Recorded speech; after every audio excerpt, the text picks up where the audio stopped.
It's your man's MP. Welcome to episode 18 of the Potters of Destiny, man. We got a couple of special guests in the building right now. First, man, I want to just go ahead and say shout out to my dog Corey Woods, man. mlive.com. You look tired, bro. NFL free agency will do that to you. Absolutely, absolutely. And we have a special guest, man. My dog TJ Jefferson, man. What's going on with you, man? Hey yo, what's Oh up, yeah. fellas? Man, you had to hit us with that, man. I feel you, How man. you I guys feel doing, you. man? I'm doing great, man. What's going on with you, man? Just out here, just making sure the car is filled up because we're taking this road trip to WrestleMania. So, Oh yeah, yeah. just making sure all the oil's checked and the brakes are fully padded, and the windshield wiper fluid is filled up because we're hitting the road. You feel me? Oh man, I already know y'all got a lot going on out there in Vegas, man. Y'all set up for. Oh, I'm in LA, like I said, but we're on, Yeah, you got you got yeah, like a we're on that road. 3 hour drive. Yeah, yeah. We're gonna be on the Oh yeah, road, I definitely. guess. Definitely, man. So, yeah, with this show, man. Usually, like I always like to ask everybody how they week been, what's been going on with them, Mhm. man. So, you the guest of honor, man. We gonna start with you, man. How's your week been going? How's your week been going for you? So far, so good, man. It's Monday, so that's Yeah. the beginning of the week. To anyone that doesn't know, my name's TJ Jefferson. I am an on-air producer slash co-host slash color commentator on the Rich Eisen Show. It's a daily sports talk show on Disney Plus, ESPN, various radio stations around the country and world in the world. You can find us 9 a.m. to 12 p.m. noon or noon to 3 Eastern. And we just go up there 3 hours a day, man, with Rich, and we get to chop it up about sports and movies and music and pop culture and life. And so that's it's what my day job is, and it's pretty cool. Got you. So, I have a question. How did you get started in media? In that field. Well, I was a journalism major and an English minor back in Okay. college. But I didn't jump into it right away. I didn't really get into, I guess, the medium in the form that it is that I am now until 2018. I had worked. I'd been in Los Angeles since 1999. I'd worked at various production jobs. You guys remember some MTV shows like Punk'd. Oh yeah. I was one of the producers on that the earlier seasons. Also produced a show called Yo Mama on MTV. I remember that shit. I Yeah, remember I that. was I was the comedy producer slash consultant for the 3 seasons of that show. So yeah, my background in Los Angeles was, associate producing, segment producing various TV shows, and then around 2018, I was working for AT&T slash DirecTV. It was Oh, DirecTV, and then AT&T bought DirecTV, and we had our own network called the Audience Network there. And I just went through a stretch where I didn't have anything to do. A show I was working on had been canceled, so I was just kind of like, floating, waiting for my next assignment. And I got asked to go to the Eisen Studios to produce social media for the show. Back in 2018, I didn't even think social media was, I didn't really know it was like a real job back then. Turns out now, of course, it is. Yeah. And so I got to the Eisen Studios, and I just started making content that interested me in hopes that it would interest other people. Like for instance, the first thing I did, we have a replica of the Nakatomi Plaza from Die Hard. We have Wow. that we have a replica of that sitting in the studio. So I was just sitting there and I looked at it and I put on Instagram, I took a picture and I was like, does anybody know what this is? And then I just basically told the entire movie of Die Hard through pictures. Like this guy flew to LA to meet this woman. And I put there was Christmas time and you had these guys trying to take over the building, blah, blah, blah. And that was like my first Instagram story. And then I can remember we got really good guests on the Eisen show, and they would just go to the green room and they'd come out to the set. And so I was like, well, if they're just sitting back in the green room, I'm gonna go talk to them. And so I just started making content with the guests before they went on to the actual show. I'd play a game called This or That, where I would ask them various questions, such as, like read the book, watch the movie, or, would you rather explore outer space or the depths of the ocean, or, would you rather be stuck alone on an island or with the person that annoys you the most? And so just, in addition to like questions about their career, it would be like a little game like that. I did that for 2 years, and then Rich was, I guess, very impressed by the content I was making. We had a 5 week hiatus in the summer of 2020, and when we came back, he called me and said that he wanted me to be a bigger part of the show. So he moved me from off-camera producer to on-air talent. That's where I'm at right now. So Nice, nice. So to make a long how did story you want? short, short story long. Yeah, no, it's all good. It's all good. We appreciate that. So, how did you and O'Shea Jackson Jr. link up for this podcast or you guys are doing now? All right, so O'Shea and I, we co-host the No Contest Wrestling podcast, and this started, see, 24. So around 2022. Well, actually, back in 2020, when Rich put me on air, Yeah.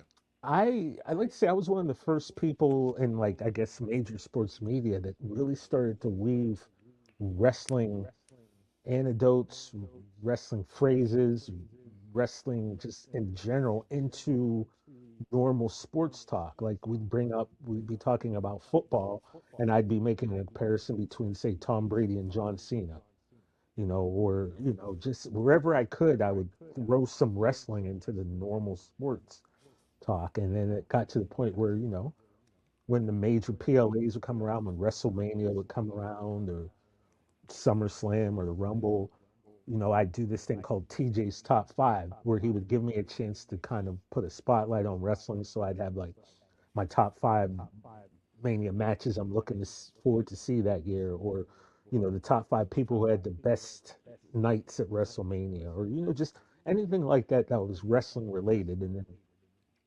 all of a sudden we start getting more wrestling guests on the show. Rich wasn't really into wrestling, so it had to have been someone like of note that would come onto the show. And so I'd always get a moment with them to kind of ask a wrestling related question. It would always get picked up by a blog somewhere.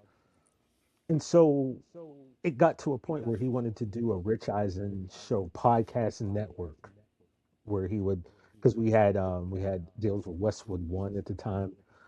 So I think my wrestling podcast was the first that was written up. I had it all written. I was all ready. But of course, because Rich is so attached, and, his name is kind of synonymous with football, we went with two football podcasts to start, to kind of get the podcast network going, which made sense to me.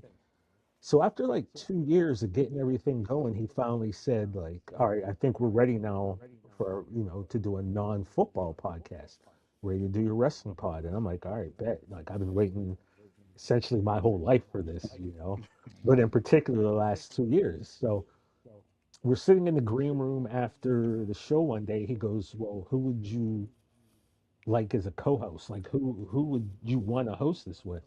No, Shay and I, we first met in 2018. And it's funny because I have literally our first meeting on camera. Like, he was a guest on the show, and I was doing like a green room interview with him. So it's funny to look back, like our very first interaction I have recorded. And I knew he was a wrestling fan. I didn't know much about him other than the obvious things about him. Cube's son, he was starring in, Straight Outta Compton. I think at that point, Godzilla versus King Kong was coming out. But we chopped it up once, and, it was cool. We got along, and then I probably saw him maybe three other times over the next 4 or 5 years that he'd come into the show, right? But didn't really get a chance to really talk to him that much. It was always like, 20 minutes here and then he's out. Half an hour, he's out.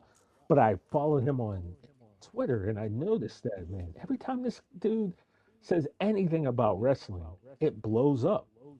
And so Rich was like, well, who would you want to do this with? And I literally thought for half a second, and I said, O'Shea. And Rich thought for half a second, grabbed his phone and picked him up and called him. And so this was, I want to say, December of 2023. Then he went on, he was filming Den of Thieves 2. He was gone for almost a year. And so it took almost a year for for us to really get some paperwork signed and to get things going. And throughout that time, I was worried. I was like, oh, Busted Open's going to give him a show because he'd call on all these different wrestling shows and he'd talk. Yeah. And I was like, man, they're going to get him. Someone's going to get him, man.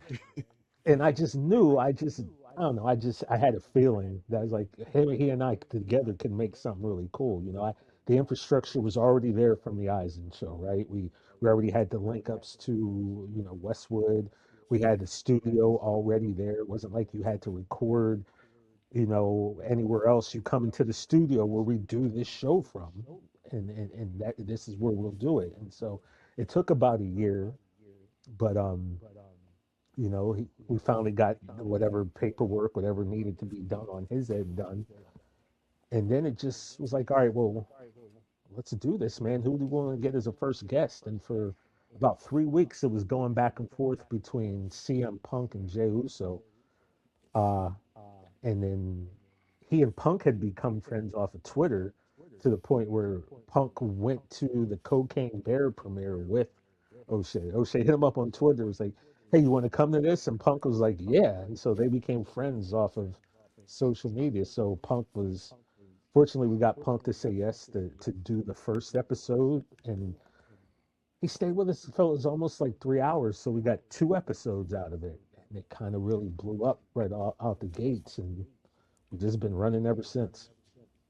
Man, when I seen that y'all had Punk as y'all first guest for the first episode, I was like, that was fire. I Yeah, appreciate it. Appreciate it. I was a little shocked, but yeah, it kind of it put a little bit of a spotlight on us to start. But I was also the one who like saw these numbers like on Apple, like we got up to like 4 or 5 on Apple Sports podcasts, and uh and all of a sudden I was like, crap, we can't sustain this. Like I was like, they're literally. This is funny. I told John Cena this about 3, 4 weeks ago when we had him on. Everyone was like, well, why aren't you happy right now? I'm like, I'm happy. I'm like, but there's only like 4 or 5 other wrestlers in the world we could get that could get us this type of numbers, And I told that to Cena, and I was like, and you were one of them. And he legitimately looked at me and goes, really? I'm like, dog, you're John Cena. There's Stone Cold, there's The Rock, and then there's you. Like, yeah, dude, you were you were one of them. So, but yeah, it's been really cool just trying to find our way through the all the hatred in the IWC and all the BS out there. And we're just trying to have kind of like a positive space for wrestling Yeah, fans and just chop it up. That's what we're trying to do. it's such a fucking cesspool, the IWC. I love them, but it's a cesspool, man. Like Yeah. they're never happy about anything. No. That's what I've learned about that. Like you can't make them like you can't please them. So what are you mad about this week? That's pretty It's much what I'm mad with. essentially it. We got to think now where I'll say, "Oh, you mad? Well, here's a cake. Now you can be super mad." So, but, but yeah. So But the thing is with me, I'm kind of like whatever about it. Shay is different. He will he'll love nothing more than sit there and chop you up on Twitter and talk. If you want to come at him and talking some shit, then uh, he's more than yeah, willing to engage. And I'm kind of like, bro, let it go. And then I'll see somebody say something to him, and I'll jump into it. yeah. Yeah, Then here you are in chaos right right? there, Yeah, man. Like you in the trenches along with them. yep. Yeah, that's exactly what that is. So far, who was your favorite guest to have on your show? Oh man, that's really Yeah, tough. I had to hit you with that one because you had a lot of big names on the show. A lot of big names. I can tell you this: there has not been one guest that I haven't liked. There hasn't been one time where I went, "Why? What was that?" So luckily, we've had that. Now, if you're going to ask me who my favorites are, there's different ways for me to answer this. Do I answer this to you as a wrestling fan since the '80s? That's one answer. If I answer you as, as one of the boys, you know what I'm saying? Then there's a whole other a couple of answers I can, All you right. know, I can give you a So let few, you know. so let's get an answer for both sides. Let's get an answer for the wrestling fan from the '80s and the other side. I'll say right off the bat, we have had some really great guests. I think one of the first times, because, you know, we're in LA, wrestlers are all over the country, right? So we don't always get people in studio. A lot of the times it's in Zoom because someone's on the road. You know, we take them as we can get them.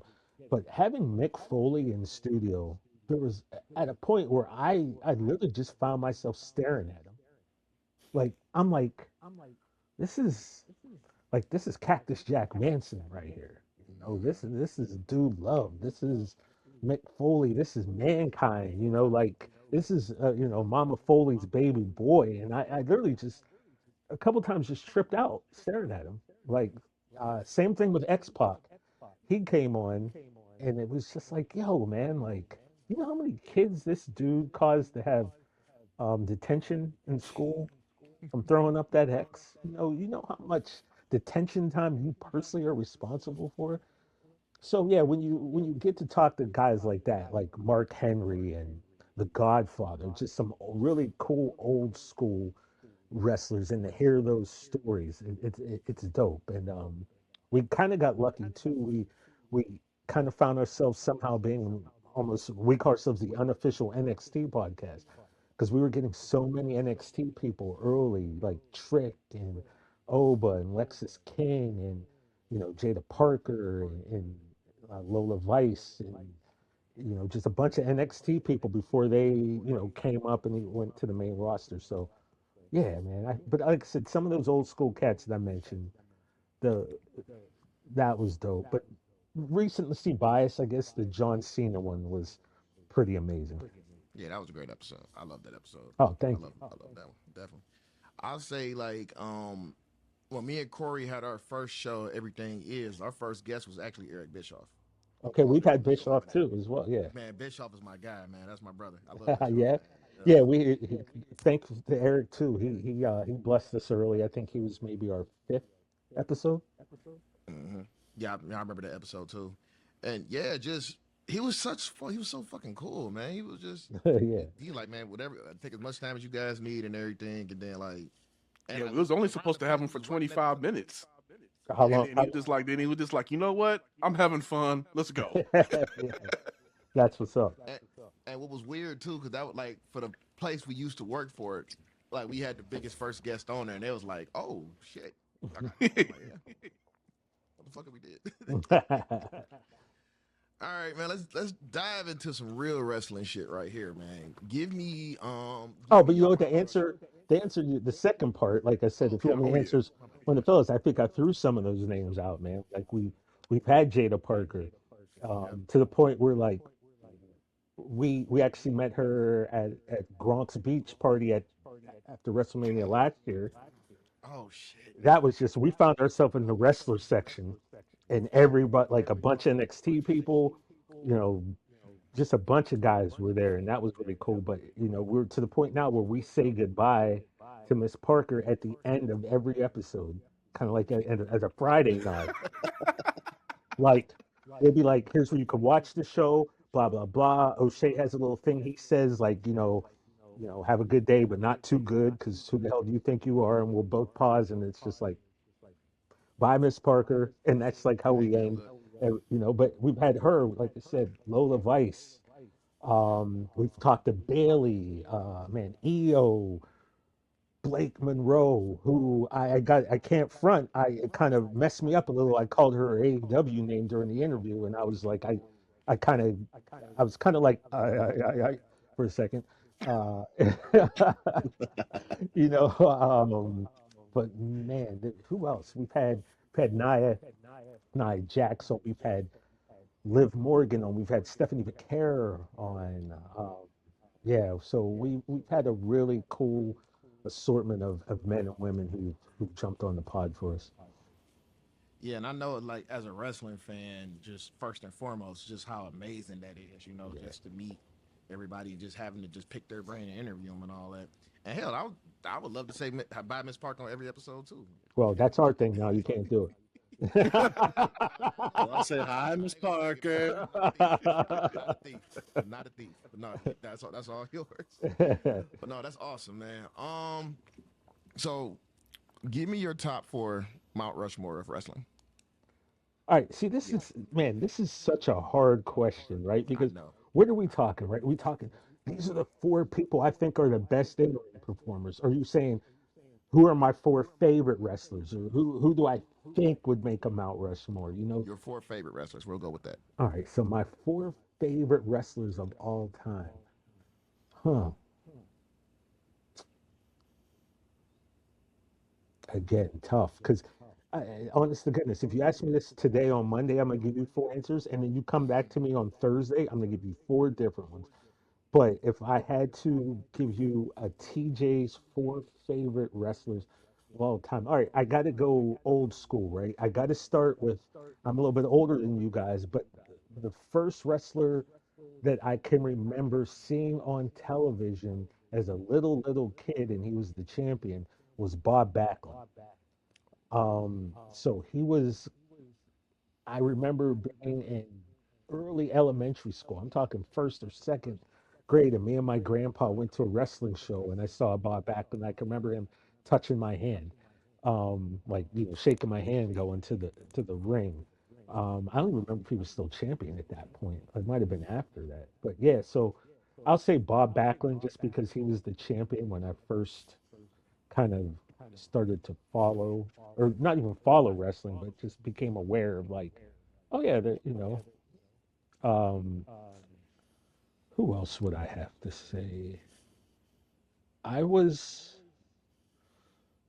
Ric Flair because for me, really in the mid to late 80s is when I can actually start remembering wrestling. And I remember Saturday night, 6:05 WTBS was, Georgia Championship Wrestling, then World Championship Wrestling. And I remember I've said this on our pod in our house on Saturday. If you were watching something on TV, I hope it was over at 6:04 because 6:05, me and my grandpa were turning and putting WTBS on and watching wrestling, and Ric Flair was the champ at that point, and Ric Flair made it seem like being the champion was the most important thing in the world.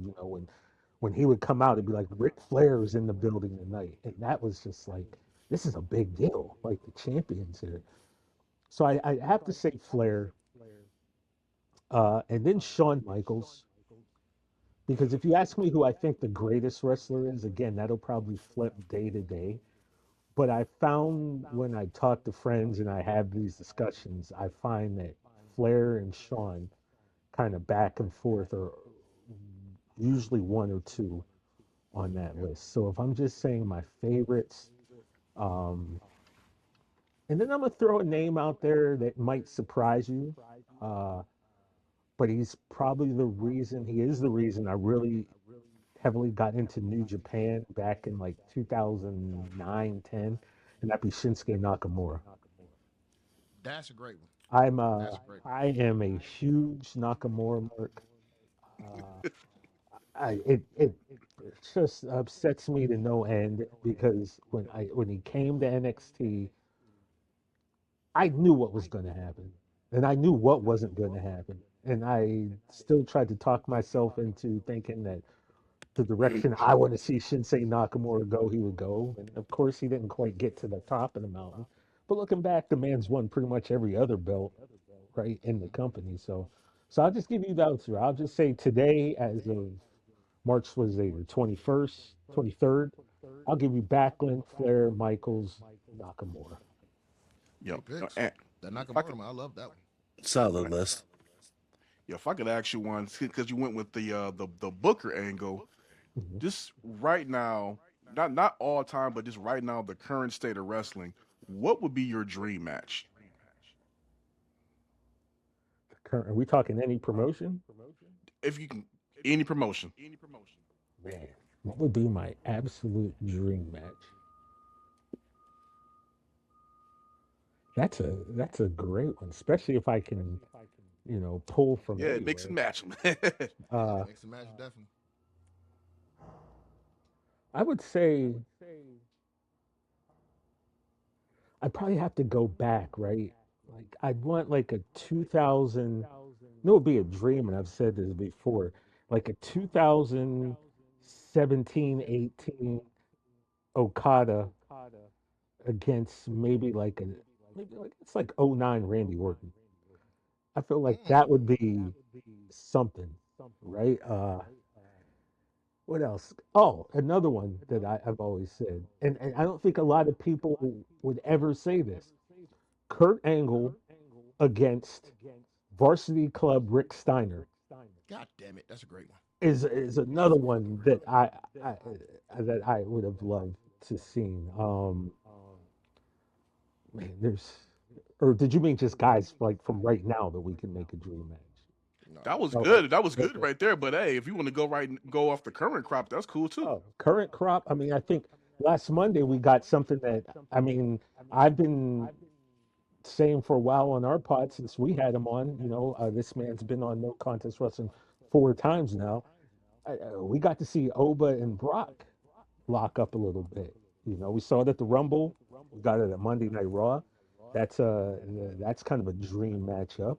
Um, man, that's the beauty of wrestling. There's so many matches. Oh, another one, man. Could you imagine Big Van Vader? And I'm talking like when he still had the smoke headgear coming from Japan. That Vader, damn not Mastodon, him not the scared the shit WWE out of me. Vader that Shawn Michaels got the bully. Not I'm talking the just got in from Japan Vader. Imagine that guy against any version of Brock Lesnar. Oh man, you know. Um, that would be, I think Big E would have loved that match. Two meaty men slapping meat right there. Oh yeah, Um, that definitely be one of them you ones, know, man. and then how about something right now? How about we get like a early 2000s Booker T against Trick Willie? That would be dope.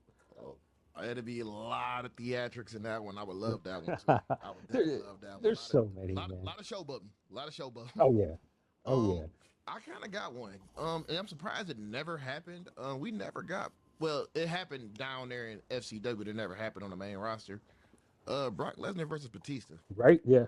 Like I've always wanted that one. Of course, AJ and Shawn Michaels. I'll take the Shawn Michaels who just came back. What I'm saying, for all that time being off of wrestling Hmm. against like maybe like the New Japan AJ Styles. That was my favorite AJ Styles. New Japan Man, AJ he Styles. was Love that was so love good, man. That was fucking good, man. that Jesus, Bullet Club era, bro, was amazing. it can't be replicated, man. It cannot be replicated. No. And I was hoping there was some way it could have ever happened, but I wanted AJ to get his lick back from Kenny Omega when he kicked him out of Bullet Club, and we Right, never got that. We never right. got that. Never got that. I'm like, damn. So I those You mean, got kind one, of my. Chris? Yeah, you got one, Chris. This is just a personal one I'd love to see in general, going back, bringing up, a little bit of history here. But I would have loved to see Brett versus Omega. listen, I was just about to say Omega against somebody, and like, yeah, well, Yeah. that's almost like the cheat code, right? Bret Hart against insert anybody. I just think, Yeah. as a technical standpoint, I think it would be just a phenomenal match all around. Yeah. And I mean, that's just a personal, quick off the dome. But that's honestly where I'd go with it. A guy I was thinking today, I was going through my I have pictures on my phone today looking for something, and I just found a bunch of wrestling pictures in there. And a guy that another thing we try to do on NCW is, or at least I know I really try to do, is kind of highlight and tell people that are watching, hey, if you don't know this person, man, after the pod, go to YouTube, look this up, look that up. Mr. Perfect, man, like it doesn't get talked about enough. Who could Kurt Hennig not have a good match with? You Give talking me about a Mr. guy? Perfect again. Mr. Perfect against AJ Styles? Are you serious? Like, come on, man. I mean, I'll take it a step further. I would love to see Mr. Perfect versus Randy Orton. Just the technical aspect of that match. Come You on. know? Yeah, Yeah. he was. I mean, his name. The thing was, fellas, his name wasn't, Mr. Ordinary or Mr. So So or Mr. He almost got it right. No, it was Mr. Perfect. All right, Mr. he was Perfect. perfect. So. Yeah. Same The- guy who threw a football to himself and caught that shit. Like, and so as I was telling you about Rich, the other day we were on air, I think it was Friday, and Rich was talking about something about one of the quarterbacks in the NFL. He goes, I just saw a video online, the other day where a guy threw a ball in the air and ran and caught it himself, and that's how so and so's got to be. It's like Rich, that was Mr. Perfect. Okay, that was Kurt Hennig. That's who threw the ball to himself and caught it. All right, let's be respectful here. I remember as a I remember as a kid, I always tried to do like the little towel, Oh like yeah. throw it and catch it. I can never get that shit right. Every time I'm outside chewing gum, Oh yeah, definitely. That's the only way to do it. The only way to do it. Oh yeah, man, like not now that you mentioned Mr. Perfect, that was one guy who I felt should have had a run with the title, like in either company. I yeah. just think he just, Well, go ahead. I'm sorry, Amber. I'm sorry, and I do that sometimes because when we talk, No, when I'm talking wrestling, I just, especially with friends, no, same, conversations go. I, same. I, Yeah. I actually had people in the comments a few times go, "You guys got to do a better job of not interrupting the guests." I'm like, "Yeah, but you understand. Like, I don't like to think that I'm interviewing them. I'm like to think of it as like we're all friends sitting around shopping about wrestling. So yeah, you get excited, you jump. It's like double dutch. You're jumping into the Yeah. combo." And but and as I did all that, I forgot I was talking about. So No, man, the No, little kid comes out of you. yeah, Absolutely. no, essentially. it happens a lot, man. But no, like with the thing with Perfect, man, I really felt like he should have had, even if it was just like maybe like a month or 2 month run with the title or something like that. He deserved it. He People fucking forget though deserved it. he this is what I was thinking. He was the AWA world champion. Oh, But absolutely. that's not on the WWE or the WCW level from that time. But yeah, he was the AWA world champion, but he didn't hold it in the either of the two majors, as most people know. Then I got one more for you. It just popped in the top of my head right now. What two more? I always wanted to see Roddy Piper versus Dean Ambrose. You know what I'm saying? Like just to see Okay. that aspect of it because of just how quirky their characters Yeah. are. And then Seth Rollins versus Macho Man. See, yes. I Yeah. like that too, Seth and Macho Man would have been a banger. I know it would have been a banger. for sure. Who else? I also feel I'm trying to think like what women's matches. Like for me, uh, Asuka's my favorite. I don't know if she's my favorite women's wrestler. Like Asuka might be my favorite wrestler. Period, male or Definitely female. nothing wrong with that. Um, Definitely nothing wrong with that. so I try to think back like who back in the day. I just don't know, man, because Asuka's style, everything about her is just I don't know. It's different, man. And I know a lot of people have their opinions, but like the way I see her wrestling, some of her transitions, the way she will go into like arm bars or knee bars or her striking, just when you take all the stuff, the in-ring stuff is 5 stars, but then you look at her presentation, her wardrobe, the aura, her aura is off the charts. Like everything about Asuka is like a 10 plus 5 stars. So I really don't know who else could match up with her and that's just me being an Oscar fan, But I would say I'd love to see her go up against, you know, it would probably have to be another Japanese wrestler because I feel like I was these are thinking probably Bull Nakano maybe. that one. Minami Toyota. Yep. Uh, I did this thing where I like to see the Kabuki Warriors against the Jumping Bomb Angels, specifically like the 87, 88 Jumping Bomb Angels when they opened up SummerSlam, I think it was. So, yeah, man. I mean, it's wrestling, right? You could go on for days about what dream matches you'd want, and you'd still never come close to, Yeah, I filling up always that thought card. like another one too. FTR versus the Steiners. Okay. I think that'd be a hard hitting That'd one. be a hard hitting one. That'd be a hard hitting one. I mean, you just put Stan Hansen with anybody, Stan Hansen with any horse, and there you go. Yep. You know what I'm saying? Any future horse we got right now, like You know what? I anything with said, Stan. there I go, No, you go. interrupting again. You I'm good? No, you good. sorry, You good. man. You good. Like I Go said, ahead. I get hyped talking about this, No, no, fellas. I do too, This man. is I understand. I this makes totally look. understand. I love football and I love basketball and I love baseball, but I don't. This gets me. Wrestling gets me hyped up, and Yeah, like But Terry Gordy against Gunther, let's go. And I'm talking early Terry Gordy before his accident. Like that Miracle Violence Connection era Terry Gordy against Gunther or Bruiser Brody against Gunther.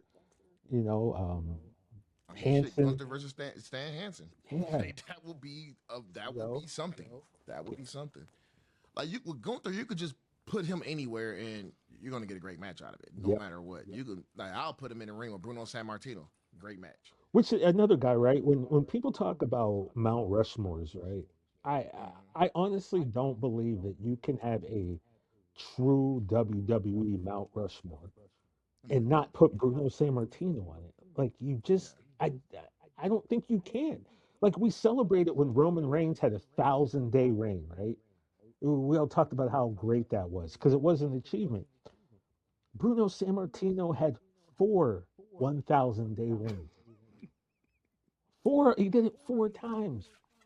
You know what I mean? The man was champion almost what, like 11 years. Like I sold out the Garden more than Clyde Frazier, Ewing, and Mello.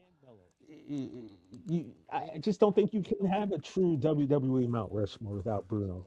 He So had that's where I agree with you real quick on that one, TJ, is with all the different generations, just like in basketball, baseball, football, every generation there's going to be an argument of the Mount Rushmores, the GOAT.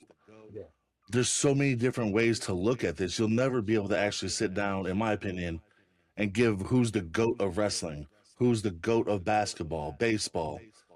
I mean, there's different attributes to everything. I mean, there's different generations. I'm sure there's yep, probably 3 generations of ages here in this group right now.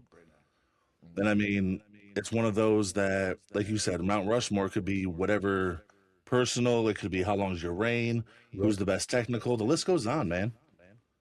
And So that's I why, agree with you 100%. yeah, that's why these conversations are fun because there's no, like basketball. I think yeah. To me, it's Jordan. I think to most people, it's Jordan. He's on that list. But then, if somebody comes up and goes, "Well, whoa, what about Kareem?"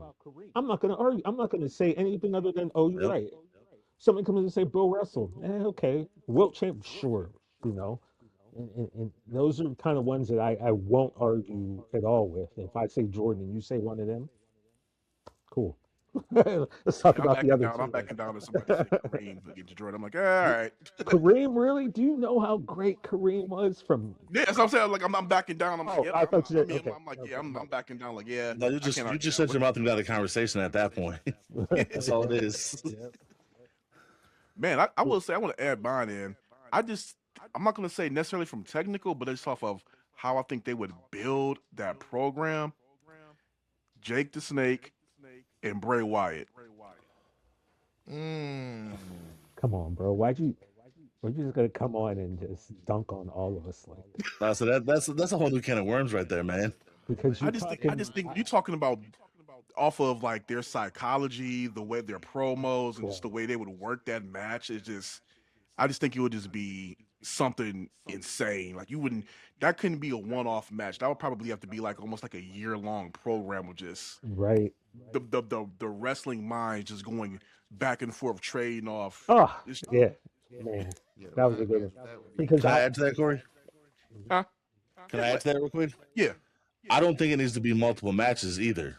Just keep Okay. going nonstop, promo to promo. You could build a whole entire year of Mania match right there, Yeah. just going at each other psychologically. kind of Yeah, like how they did with Sting and Hogan, pretty much how that exactly. was.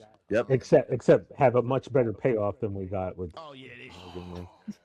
I say this about Bray Wyatt. Like I may have been the world's number one Husky Harris fan, to be completely honest you with might you, have and been the only one. that's You might have fine. been the only one. I was when I I found out because Barry Windham is one of my 20 favorite wrestlers of all time. Top five most underrated wrestlers of all time, in my opinion. I love Windham. I love Mike Rotundo.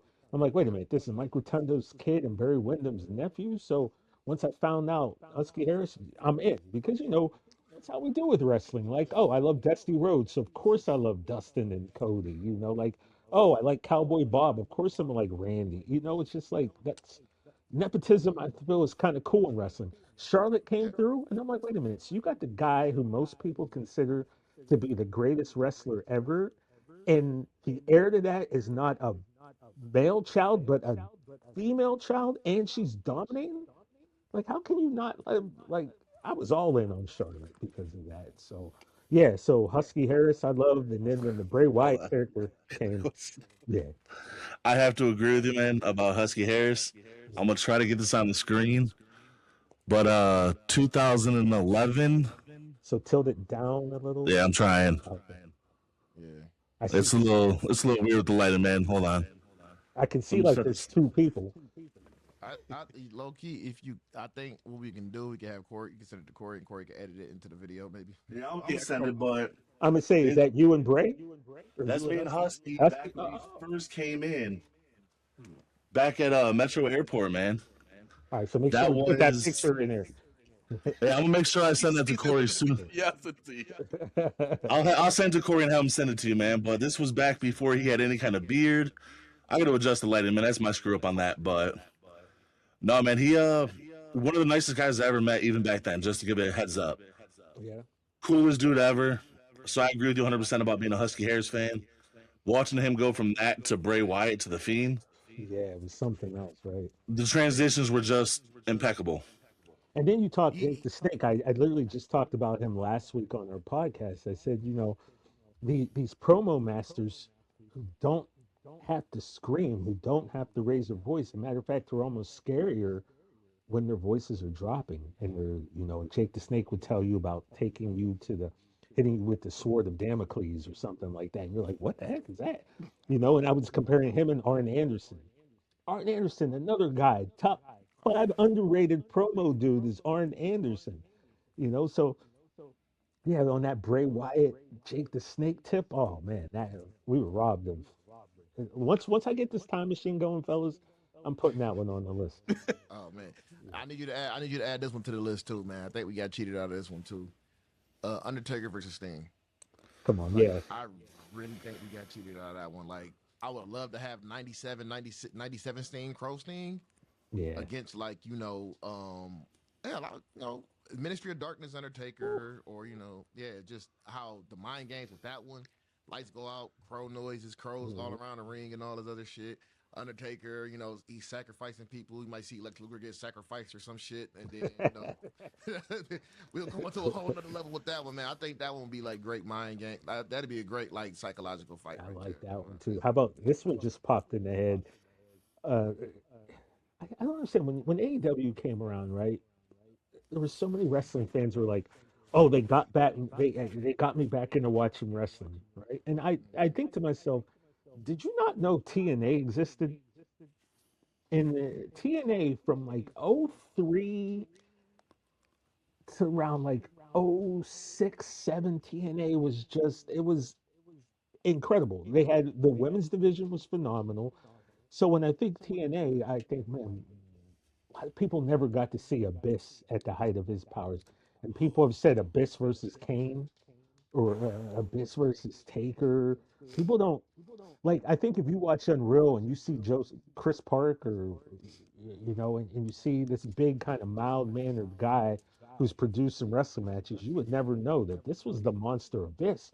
He was a bad, bad man. Oh man, all the Monster Balls matches he Yes. had. Oh my god.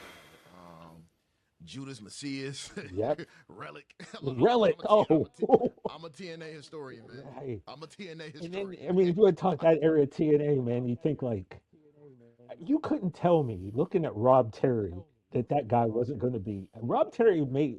I saw Van Vliet was doing a pod, and he and a guy were talking about who had the best builds of all time in wrestling, and it's just like if you didn't see Rob Terry at that point, like that dude's muscles had muscles, and those muscles had muscles. Like just a random Rob Man, Terry between shout him out. and make man between him, Mason Ryan, and Nathan Jones. Nathan Jones was like Yep. one of. I was so sure about Nathan Jones too. Like this guy's gonna be the next thing coming. He's the Yeah. next big thing, and then Nope. But now what? He's been making movies the last like 15 or so, yeah, 20 years. he So found doing this this thing. niche. He Yeah. found this niche with the movies. But man, I One of heard my Mason favorite Ryan's things in was Cirque du Soleil or something. I think he. yeah, he in Cirque du What? Soleil. Yeah, What? Yeah, I'm yes, pretty yes, he sure it's is. something like that. Yeah. Yes, he is. Dude, he was supposed to be like the Walmart version of Batista. Yep. The Nexus Yeah, version. but I was a fan. I'm like, oh, this guy's cool and everything, and then it happened like that. But Nathan Jones, my favorite Nathan Jones moment when he had his match with Shannon Moore. Okay. Shannon Moore made him look like $1 million in that match. I don't It remember was that one. incredible. And then like Taz and Michael Cole was selling the match and everything. Just it was one of my favorite matches. Like one of my favorite squash matches was that match. And Word. I got to get at the Shannon Moore. Shannon Moore definitely made that man look like he was a monster. Well, he was. You know, we're talking was it Oh like yeah, he definitely was. 6'11", 3 bills, small change. You know, It's crazy, and he's bald too. No offense, Chris, but he's bald. Hey, ball is beautiful, baby. Hey we TJ, got some. so I know you said you guys are gearing up for WrestleMania. Mhm. I know they're still kind of building out the card and whatnot. What are you looking forward to this year? I mean, they're going back to Vegas again. A Yeah. lot of people are mixed feelings about it, but what are you looking forward to this one coming around? You know, based upon what we know, right, card wise, I think you obviously Roman and Punk. This match has been, a decade or so in the making, right? Like Roman dropped one of those bars about, Yep. going on your little friend's podcast. Well, if you remember, and I'm sure a lot of people do, when Punk did do that Colt Cabana podcast years ago, and he said we got to make him look strong, that haunted Roman for the next 6 years of his career. Like the make Roman strong trope was all anyone on the internet. They took that little sentence and it followed Roman for years. So yeah, I feel like that story is there and we need some closure. So I'm definitely looking forward to watching those two. Um, what else, man? Like Liv and Stephanie. The thing with Stephanie is, and I think it's also the same thing with Jade. I think the problem is neither one of them were supposed to be champion right now, right? Naomi was on this generational run, and then Big Jim couldn't stay away from Netflix. I mean, couldn't Thanks, what? Jim. I couldn't I what? don't. I mean, I don't listen. Listen, Hey, he had to let listen. little Jim play, man. What did I start this with about the guests? When I talk to you as one of the fellas, I get it. If I talk to you as a wrestling fan, I'm like, damn it, man, you couldn't watch Hulu or something that night. You had to be Netflix. But yeah, happy for them. But I don't think Stephanie was through this reign was supposed to be champion. I don't know if Jade was supposed to be champion or was it supposed to be Jade and Bianca now that we're getting at or Jade and Charlotte. I don't know. But Stephanie has just been in this Judgment Day vortex since November. You know, her against Raquel, her against Roxanne, against Raquel again, against Nikki Bella. So and that's the other thing, guys, that kind of trips me out about fans, right? We know that wrestlers aren't legitimately going out there and going, you know what, Ant, I'm not wrestling you. I'm going to take on Corey. And you know what? Nah, Chris, nah, man, I don't want nothing to do with you. I'm going to wrestle Corey again because I rolled him up last week. So I think I know his number. Like, we know that they're not picking and choosing who they're fighting. So when people go, oh, their reign's been boring, you can't blame it on the performer. It's not Jade Cargill's fault. It's not, and it's the people who are coming up with storylines. You could maybe point the finger at them, but you can't like, oh, well, Cody's had a boring title run. Well, whose fault is that? It's not Cody Rhodes' fault. You know, Raheem's doing all he can. I always, You know, I so always say, man, like sometimes you can stick like the booking can be stuck on one like feud for way too long, yeah, Yeah, and I think that's kind of what we're dealing with right now in WWE, like these long feuds and everything. Um, 'Cause even with the Jade and Rhea feud, I don't think this is going to be the end of that. Like, I think we're going to go into that shit probably until SummerSlam. To be yeah. honest with you, I gotta be yeah. honest, low key. I'm not even that invested in that for whatever reason. I'm shocked. I'm a little bit shocked that I'm not. I Yeah, haven't me got too. there yet. I'm sure I will. By at least April the 17th. But yeah, I'm not really The, fully the build has been into it. weird. It's Yeah, been a week. I'll just go ahead and say it. To me, it feel like they don't want to do this program together. Maybe you know what I'm saying. That's the kind of vibe I'm getting from that. Like, I it's don't want to kind do of this. you don't know if this is Twitter is a work or a shoot right now, Yeah, we man. don't know But if Yeah. they shooting or working, kid. you That's know, all And we can that, say. and that's what me and Corey talked about that like a couple weeks ago, or me and Am, my mistake. Just the build's not there. Like you say, it could be something to do with the Twitter that they don't want to work together. I just don't think that they have enough chemistry to be able to pull this off. I mean, And it was right there too with Jade and Charlotte with when when Charlotte was coming out and they got in each other's face. I just thought like, oh, here we go. This is there the was natural pivot. You saw the little animosity between them, yep. and then Jade, Charlotte kept walking to the ring. Jade got back in her face. I'm like, okay, that's a WrestleMania match. And then I mean, there's nothing against Rhea. It's just like to Chris said, it's just like the chemistry is not there. It just feels like it kind of got like forced because Yeah. if Jay loses to Charlotte, who's going to get it's Charlotte. Yeah. It's who's gonna really you know have an issue with that. But it just feels like this program. Not to say that it couldn't have happened. It just felt like the layup was right there and they missed it. Yeah. But Nah, again, I hear a you. lot of people feel like Charlotte got overly pushed for years, right? So maybe this is a way of like, all right, we won't insert Charlotte into this, even though, Charlotte Flair, bro. But Yeah, what else? so What are the other matches? What are we looking at? We got the Oba and Brock you mentioned earlier, probably. Yeah, Oba and Brock. yeah, that's happening. Definitely looking forward to that. I got a question for you on that one, TJ. Do you think it's going to be a one and done, or do you think they're going to try to do something with that for a little bit? Oba and Brock. Yeah. I don't know, man, because like a week before that, I had read somewhere that I don't know, can't remember who this came from. So this could be like, a source that was, Joe Schmo in his attic or something, but said that Heyman said that he felt like Lesnar shouldn't lose again until he retires. Then the next week, you're setting up Oba and Brock. So I said on No Contest last week, I guess in my heart, I believe that Brock's probably going to win the match, but Oba's going to look like $1 billion. And, because sometimes even when you lose, like to quote LeVar Ball, even when I lose, I win. So I feel like maybe that might be it for Oba, because wrestling fans are, man. You give it to them too fast, and people will eventually turn on it. So I don't know that one. I'm not sure about, but I'm looking forward to seeing what they do That with that. I'm with you on there. That's why I was thinking like, okay, I think if you have Oba lose to Brock in his WrestleMania debut, I'm not going to say that hurts him, but it kind of dampens him a little bit. But you also can't have Brock lose right now either when you're trying to still continue that monster build. My thing was let them have a dog fight to the point where it's like a no contest, where it's like It's you like got a to what? empty I'm sorry. everybody out to just break it up. Just like one of them epic dog fights at WrestleMania that just it's no winner. I'm sorry. You said it was a what? Have them But have an epic dog fight to where it's like no, a but no contest. oh, no contest. Yes, gotcha. Yes, yeah. So you know what? Yes, So no I have a contest theory about wrestling. this. I have a theory about this. I think Brock is going to win at WrestleMania, Mhm. but I think since I'm from what I'm hearing, this might be Brock's last year. He is going to retire at SummerSlam. I think Oba's going to retire Brock. That wouldn't be bad.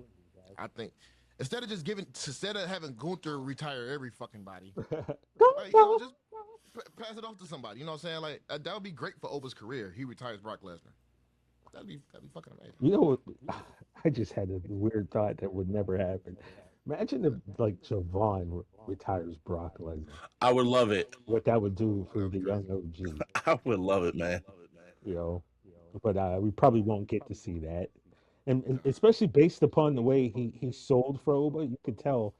People say a lot of stuff about Brock, but like if he's invested and he wants to sell for you, he's gonna make you look like a superstar. And with Oba's foot on his chest, pointing at the sign, Oba Femi, man, look like the absolute man on Monday. So Man, it's funny you said that because I noticed that when for that pop up power bomb, I've never seen Brock be able just willing to do something like that for anybody.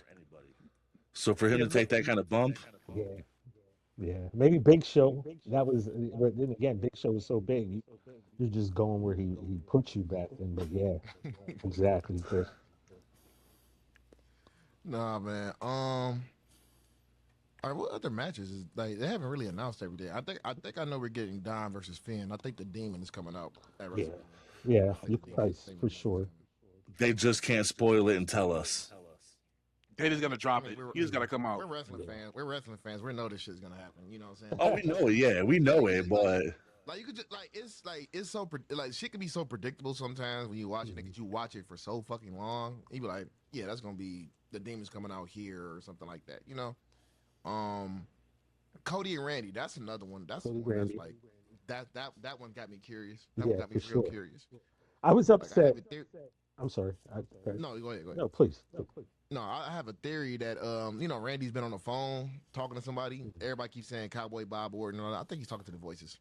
I think Yeah. that's the voices he's talking to. I ran down a list on the pod of people he could be talking about, and then I started thinking this weekend, and I like I like where your head's at, Yeah. you know, because I he got, I kept got. reiterating the voices during his promo on Friday, you know. Yeah, I mean those were definitely the voices. See how he did Matt Cardona? those were the voices. See, I have another theory on that, guys, What's that? because he keeps talking about a legacy. Nah, Mhm. Who just got? hell no.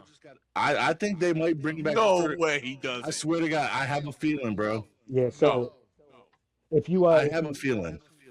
last week's No Contest podcast, I was going through it, and I kept saying, there's a legacy," and then Shay goes, "Really?"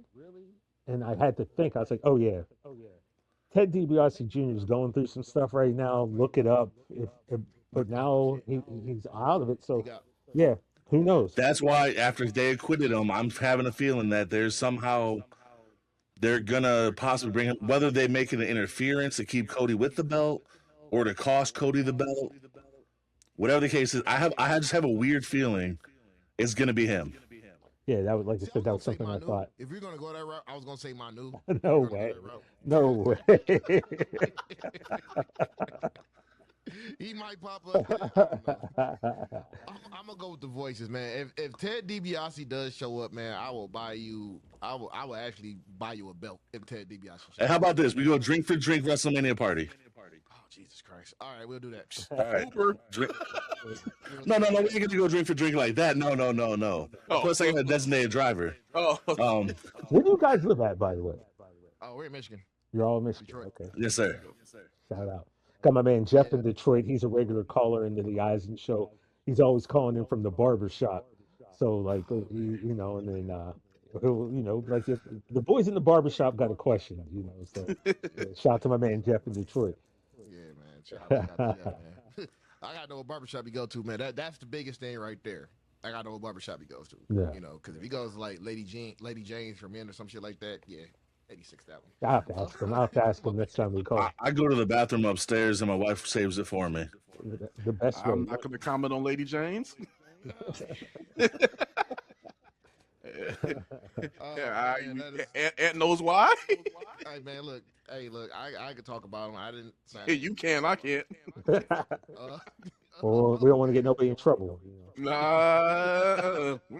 Nah. no, he's okay. I can say it, whatever. You know what I'm saying? But yeah. So who you got for Randy and Cody?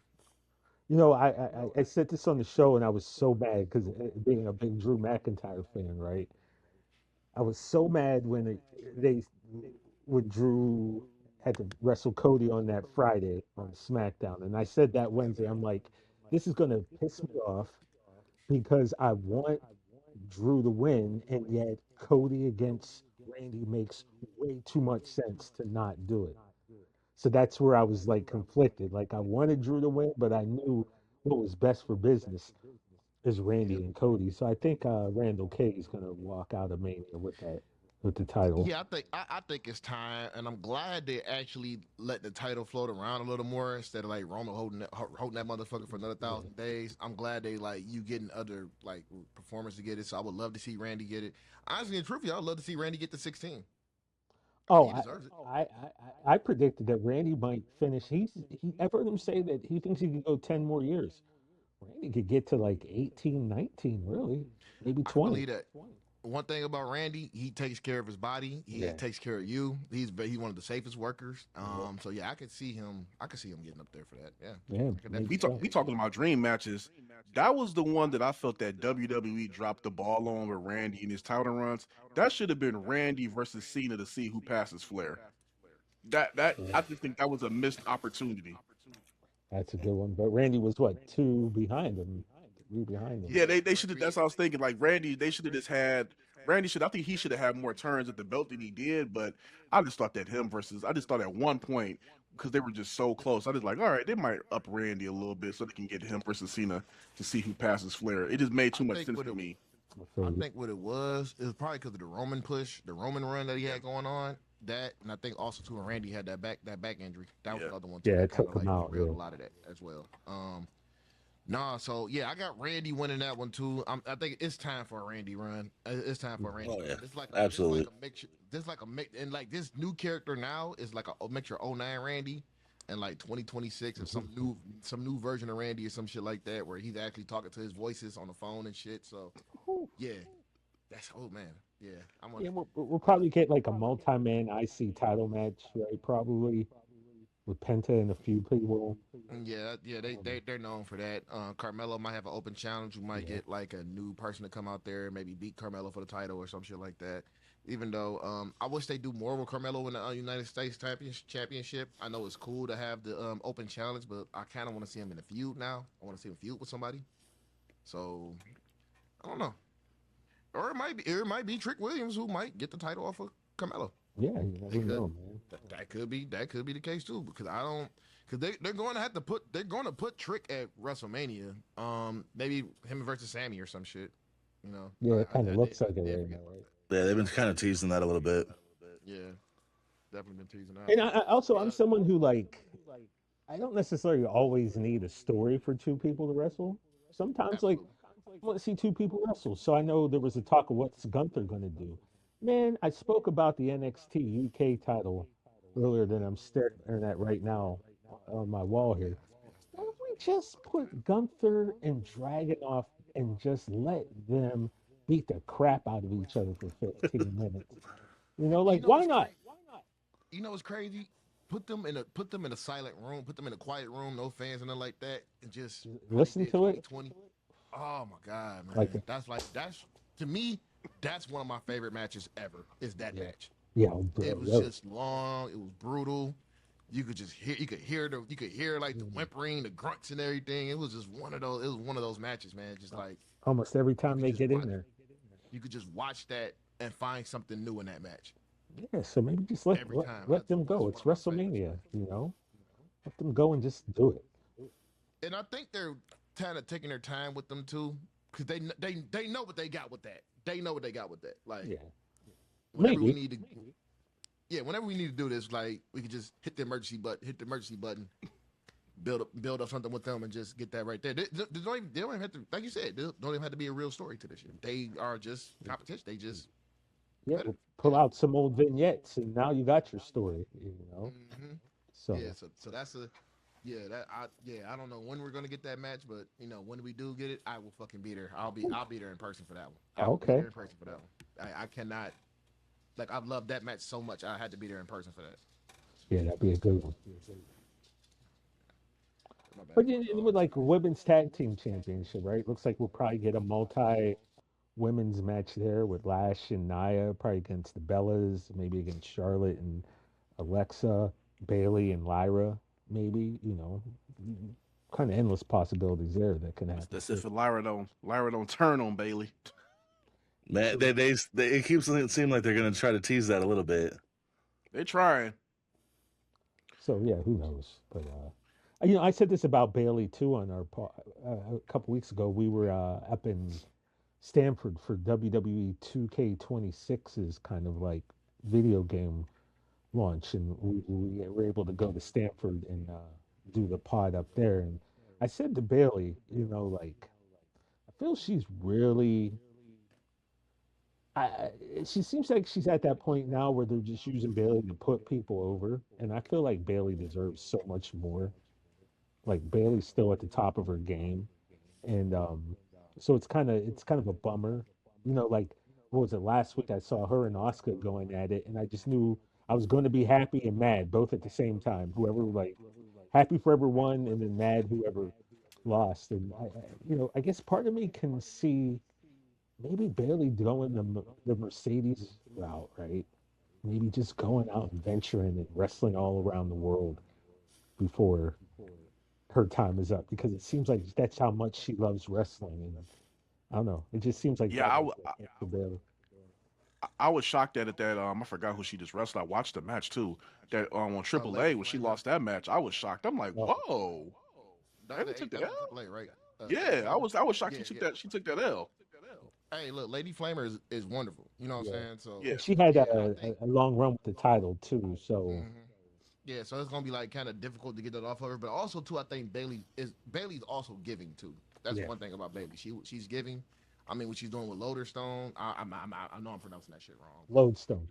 Lodestone. Excuse me. Thank you so much. I only knew that Um, because she told me. So yeah, yeah. So what she's doing with that, man, and just trying to usher in a new generation and all that, like Nikki Blackheart is now with she just signed over to WWE for what we're hearing, and allegedly, allegedly, yes, we'll say allegedly, absolutely. yeah. So yeah, that's going on right there, and she just really just trying to usher in, like just give them something, and I Mm. think that's what is with Bailey, like it's like almost in a sense of Natalia in a way. You know, Exactly. Yep. Natty just gives so much, Yep. and she's fine with that role. But I'm And I think glad. I've been calling to see Natty for a while. I'm like, all right, enough Natalia. Give us Natty. I'm talking yeah, like give us Natty. Yep. the blood. What was it? The Josh Barnett thing. The underground. Bloodsport or whatever. Bloodsport, Blood yeah. sport. Give us that Natty, which we're getting a little bit of it now, but just like that Natty is ruthless and vicious, man. And Hey so man, I if they like want to that. take it up, if they want to take it up another notch, man, bring back the fucking fight pit. I miss the fight pit. Woo. I Okay. miss the fight pit. I Yeah. miss it so much. What was the last fight pit match? Was it Riddle and It was Riddle and Seth. Seth? Yeah. Okay, yeah, it was the last one. Yep, and that was the same night Bray Wyatt came back. yep. That was Okay. I Extreme remember Rules. that. But you need to get you need to get the guy who's undefeated in those matches, and that's Timothy Thatcher. He has not lost a Right. fight pit match. I Well, love isn't he it. running Evolve right now, right? Yeah, which is awesome, man. I'm glad they doing something with him, and I love Thatcher. He's not everybody's cup of tea because he's just straight technical, but Yeah. I love technical matches. When him and Zack Sabre Jr. used to go at it, loved it. Yeah, for sure. Yeah, like that. Him and Charlie Dempsey, loved that too. Like I just love the technical catch can wrestling. I liked Thatcher and who was it? It was Thatcher. It was who was the tag team? But Danny. Oh, Um, Danny Burch and Oni Lorcan. Oh, Oni yes, Lorcan. Yeah, only yeah, that was a looking at good one Danny, but too. yeah, that whole NXT era, I Yeah, kind of dug man. that. Like just he was and I also like that first fight pit with him and Riddle when Riddle kicked him in the mouth and like his Mhm. his teeth came out and the blood started coming out and I was just like, oh, this is fucking Yeah, awesome. Like this is so awesome, man. Timothy Like that's Thatcher the How made, match. Like made it feel real. yeah, like that's the match I would have loved to see Kurt Angle in. Oh, baby. I think Kurt Angle would have went insane. TNA Kurt Angle. I need the TNA Kurt Yeah. Angle. Pete Kurt That's Angle. the one I need. Yes, that's the one I need. Pete Kurt Angle. There you go. Yes, I need that What were you about to say, Chris? I was gonna say, let's go a little bit more old school instead of the fight pit. Why don't we just bring back the Lions Den match? one. Oh, Oh, yes. Yes. Actually, be able to use the cage to a full advantage. Well, speaking of how about the one remember of my when Owen and Shamrock had the dungeon match where they literally just went down into Stu's dungeon and had a match down in there? And I just looked this up the other day for some I was reason. gonna fucking say that too. Yes. Somebody, the Kid, Hart family sold that house, but apparently the dungeon is intact. It is as it was. So they could technically go down there and have one of those real dungeon yeah, matches. because I remember Ken Shamrock and Owen Hart, and Owen Mhm. Hart picked them up and just like threw them Top of into the the roof. ceiling or some shit. Yeah, man. Oh man, damn, that brought back some memories. Fuck, that brought back some memories. That was one of my favorite ones too. Yep. That was one of my favorite ones. Holy shit. Yeah, Ken Shamrock. Ken Shamrock was one of my favorite wrestlers back in the day too. He was just Believable. yeah, very believable. Yes. Very believable. Um, Yep. I remember when he beat The Rock for the IC title, he just kept whooping his ass, and they just took the title off him and gave it back to The Rock. I was like, come on, man. Yeah, Shamrock was no joke back then, man. Oh man, they need to put him in the Hall of Fame. It's about that time for him. Absolutely. Well Even his overdue. later run when he came back to Impact, which was weird, but it worked. It worked. Yeah, but it wasn't He like was just that time though, man. That no, it was just Shamrock was, yeah. and a lot That of people, Shamrock back crazy. I think thought Goldberg was supposed to be a Stone Cold ripoff. But to me, a lot of it was like Shamrock. Shamrock wore the gloves. He had I didn't kick think about pads that. on. Goldberg didn't have kick pads, but like Goldberg had the shooter boots on. Like I felt like he was trying to be a mix of maybe Shamrock and Stone Cold. And back then, Goldberg had some submissions too. He Yeah. definitely had some submissions. Mhm. I remember that shit. He put somebody in the leg lock, and that was it. I was like, Right? oh, okay. Like, where the hell, where the hell he get that from? And every time I think about Ken Shamrock, though, I'll never forget the steel chair shot from The Rock. Oh yeah, and he was just like, That was just vicious. Yeah. Rocking chairs, man. That brother was he gave it as good as he could take from smashing Shamrock and Mick Foley to oh, the getting Mick Foley with the handcuffs. Oh my god. to That like was classic. to what 17 where Austin hit him with the chair like I think 11 straight times between smashing him and then jamming the chair into it like so yeah he gave it and he took it. Yeah, definitely that. And then Rock was always a great seller too. When he got hit with the gore, he just bounced off his neck and just fall. I'm like, slow down, man. Like, damn. Let me ask you guys this. So Yes. a couple weeks ago, we had Chris Van Vliet on our show, and randomly, because I do this with all my friends that like wrestling, the three of us decided to pick 10 wrestlers from any era to start a new wrestling uh, organization, right? Ooh. And so there was no prep. It was just like, all right, you go, then I go, right? And so we put our teams up on Instagram and people were voting on them. And we didn't say whose team was what. We just said these are the teams. And it turned out that my team that I picked was voted third best out of three. And it's not like it offended me or anything. It offended me for sure. Let me just tell you guys that I was definitely offended.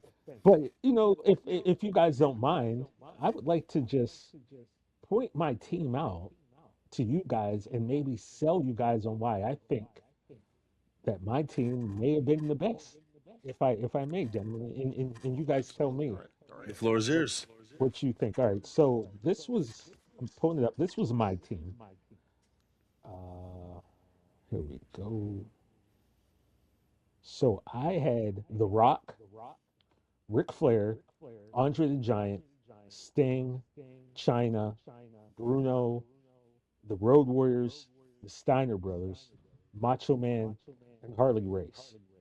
All right, so O'Shea's team was Roman, Cena, Goldberg, Brock, Kurt, AJ, Becky, the Dudley Boys. Then he had Stephanie McMahon. Then he had Cody. A lot of recency bias in there. A And lot then of yeah. Van Vliet's was Stone Cold, Taker, Hogan, Shawn, Brett, Trish, Harlem Heat, Rhea, Triple H, and Randy. And so people were saying that my team was the worst, but my argument, if I can make it with you guys, and you tell me what you think. When you look at my team, The Rock, arguably the biggest star in the history of professional wrestling. When you take wrestling and outside of wrestling, I, I don't think that. I'm sorry, I'll make the argument. The Rock is the biggest star in the history of wrestling that come out of wrestling. Then you got Ric Flair, who many acknowledge is maybe the greatest wrestler of all time. Then you have Andre the Giant, who is without question the greatest attraction Hey, of for all the time. world. Then you got Sting, who was the franchise, the icon of WCW. China, who was like a blueprint for so many of these women. The first woman who was able to get in there and win a men's championship. Then you got Bruno, who we've already talked about. The Road Warriors, who many consider the best tag team of all time. Steiner brothers are right there in probably that top five. Macho Man, and then Harley Race, who all the tough guys in wrestling say, besides Haku, Harley was as tough as they come, and he was an eight-time NWA champion. So I was like, I think the people that were voting and saying my team was the weakest were probably really young fans who didn't quite understand. So Let me ask you this: Who was number one? overall, Yeah, who won? Who won? Who like? uh, Van Vliet went, so he took Stone Cold number one. Oh yeah, of course. Yeah, Younger generation. Yeah, yeah. and then Van and then Vliet. O'Shea took Roman, and then I Yeah, went back to back with Rock and Flair.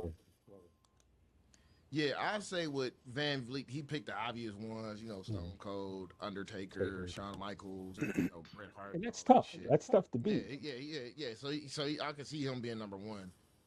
I think really, and my bad, O'Shea.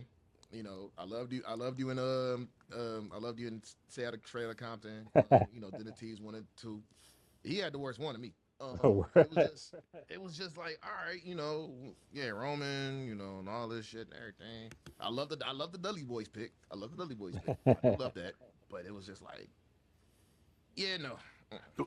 The one thing I noticed about your list, and y'all can disagree with me, you have not only just the workers, you have guys that in gal that made everybody they got in the ring with look good. Yeah, yeah, exactly. He definitely had that. He had that. His list was definitely that. Just off the Rock and Ric Flair alone. You know what I'm saying? Just those two. yeah, like I said earlier about Ric Flair, right? Saturdays, 6:05 at night, but it would also come on at like 8:05, 9:05 in the morning. I think it was 9:05, right? And Hmm. then you get Ric Flair, who's the world champion. It's a big deal. And he wrestled a guy named Mike Jackson, who is 75 years old now, and I think he still wrestles, which is amazing. But Ric Flair would get in that studio, and for probably like 3 minutes, he would make you think that Mike Jackson was about to become the NWA World Heavyweight Champion. That's how much Ric Flair would sell and make Mike Jackson look good. Guys who like kind of, enhancement guys, jobbers, but Ric Flair would make it seem like, hold up a second, is Mike Jackson about to beat Ric Flair this Yeah. morning? So Like I remember when Flair gave Hawk a look. When yeah, Hawk was fighting for the title, and yeah. Hawk cut one of the craziest promos I've ever heard in my fucking life. But when he's talking about jail stints and shit, so I'm like, okay, did I Hawk went was off the the man. rails on that one? Yeah, you know what I'm talking about. I You know think that I've promo. heard that one, yeah. Yeah, he called him a guppy or some shit. So I'm like, okay, yeah, we gonna go in another direction with that one. I'm like, that was a lot of jail talk in that one, but yeah, he made Hawk look amazing when they had their match. Well, I mean, Hawk was, it's Hawk of the Rovers, so of course he'll look good. But I'm saying, if you guys don't know who Mike Jackson is, look him up on YouTube. I don't know that I ever saw him win a match, but Ric Flair would, on a random Saturday morning, would make anybody look like world champ, like George South. He would make him look Hmm. like a world champion. So, I don't Yeah, know. I thought I did a good job piecing my squad no, together. you did a good job, man. Everybody just loved the you put Stone Cold in your list, man. You gonna automatically go number one. Yeah, it's hard. That's just gonna happen. Yeah. And yeah, like yeah, O'Shea definitely went like recency bias with it. And I like I said, I think yours would be number two. O'Shea's would be number three, and I'm just like a historian too. You know what I'm saying? So I would, yeah, I'll pick that over what's going on now.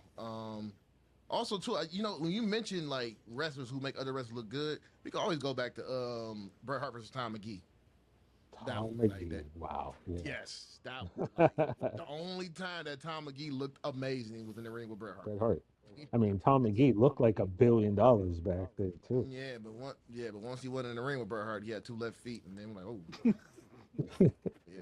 Wasn't That the been deal that dude. that Brett was supposed to not sell for him, or I gotta go back and remember what the story Yeah, was. I got you know what? Like, 'Cause but he they talked did. about that story a couple years ago. I forgot about it, but I know like Brett pretty much he was the reason why Brett was the reason why he had a contract because Brett really made him look fucking amazing in that match. And I did watch it back, and I watched one of his other matches. I'm like, oh man, Brett deserved all the fucking flowers in the world for that one because I don't even know how he pulled that off. Oh, well, yeah, I watched it about like 2 years ago. I pulled it up and watched it, and I remember in my mind I was like, "Oh, this is the worst match ever." Then I watched it. I was like, "This wasn't bad at all. Like, why did this get such a bad rep?" He made it passable, and you give wrestlers like that credit. Like when you can make a match look passable, even though this person you in the ring with just don't get it, and you still make that person look great. Like it's just there's only a handful of wrestlers that can do that shit. Yeah, true that. Only a handful. It's one now. I'm not gonna say his name on here, but it's one that was amazing at that. And you Like, can't say his name, or is it? Are you afraid he's going to appear? Or all right, if I gotta say Chris Benoit. okay. Yeah, There's been about Chris three Benoit. times during this interview I've wanted to mention them, and I kind of held Yeah, off. no, But absolutely, absolutely. But no, Chris Benoit definitely was one of those ones where you give him a broomstick, you get a 4-star match out of it.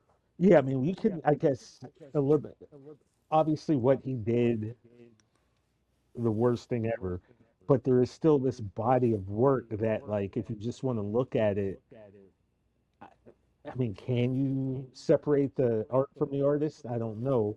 Some people can't. I'm not going to argue with them, but if you can separate the art from the artist just in terms of what you're watching, he was phenomenal, right? In ring, but you know, committed Yeah, the ultimate crime. So it's like, yeah. So he was one of them. Of course, Angle. yeah, You can get anything. Like Angle will give you, like I said, broomstick, 4-star match. Angle, Owen, Eddie. You Eddie, said who? Oh, Owen, Eddie. Yeah, Owen. Oh man, Eddie. there was a story about Owen. I've been looking for. There is no footage of her or anything. They said there was a house show match. It was Stone Cold and Dude Love against Owen Hart and British Bulldog. Mhm. They said Mick Foley had a big ass bag of popcorn and hit. They were trying to make Stone Cold laugh, Okay. and they hit Owen with it. Owen sold that shit like a gunshot. Like you see, they say you see Stone Cold on the ropes like this, just trying to like not be seen laughing. Like it was just they said Owens was just just to sit up there and sell a big ass bag of popcorn, just get hit in the head with it, and just like That, hilarious. Right. Owen has one of my favorite WrestleMania matches. Him versus Brett. That was just a And 10. banger. Yeah, technical banger, Yeah. technical. Okay, so let's do this. It is WrestleMania season. Just pick one random WrestleMania match you like. You know what I'm saying? Like that you love. That people look at you like, what the hell are you talking Of all time? of all? It don't have to be all Oh, time. Just like one of your favorite WrestleMania matches that you love, but everybody else look like, what the hell is that? You know?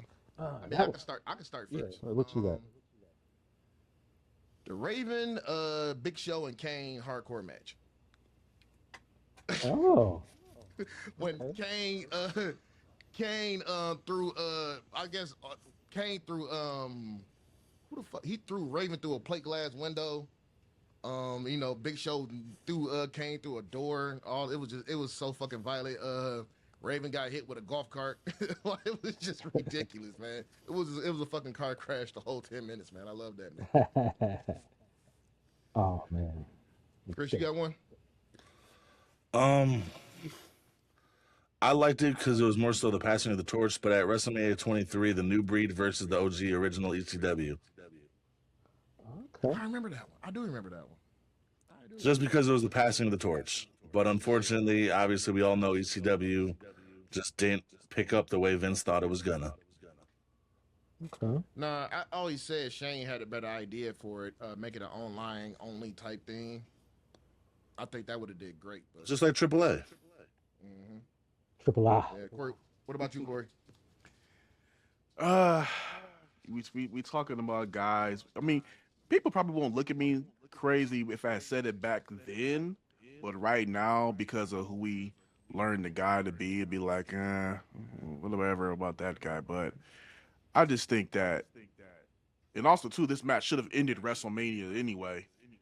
The Rock versus Hogan, just how Mm, people look at you now crazy because of what Hogan. We know who Hogan was and yeah. whatever, but that match was just, to me, that was a WrestleMania match. That was just like everything that it was supposed to be. I wonder. I don't think that I think I've heard somebody say that it could have been Stone Cold versus Hogan for that one, but I think that that was the perfect one, Rock versus Hogan, because just the Mm, way that the double turn, the way that they took the crowd on a roller yeah. coaster, how Hogan was really the heel, but he was just so over in Toronto that he Yeah. was the face.